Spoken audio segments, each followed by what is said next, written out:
Did you know that approximately 97% of applications for loan forgiveness under the PSLF program are rejected initially?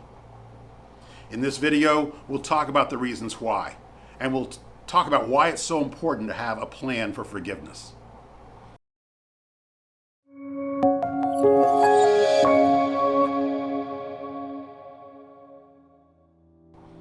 Student loans in the United States continue to grow, currently over $1.7 trillion.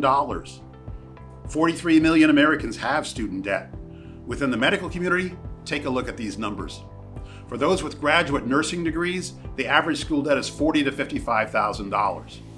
Physician's assistants had debt as high as $125,000. Pharmacists have about $170,000 on average, and for physicians, that number is $201,000 on average. Many of these folks work for organizations that may qualify for forgiveness, though, of much of that unpaid loan, and that is very good news. The bad news? It's complicated. The federal government's own website says, if you are employed by a U.S. federal, state, local, or tribal government or not-for-profit organization, you might be eligible for public service loan forgiveness. But there are a lot of buts. You have to make payments for 10 years, but not all payment plans count. And not all employers accurately report their payments. There are things you might do accidentally along the way that could make you ineligible for loan forgiveness. It's actually a long list, and as I said, it's complicated. But for those who qualify, it can be amazing. We know of one case where a physician had $430,000 of debt forgiven. The solution? Well, as with most complex issues, going it alone can be very hazardous to your wealth, especially when the stakes are so high.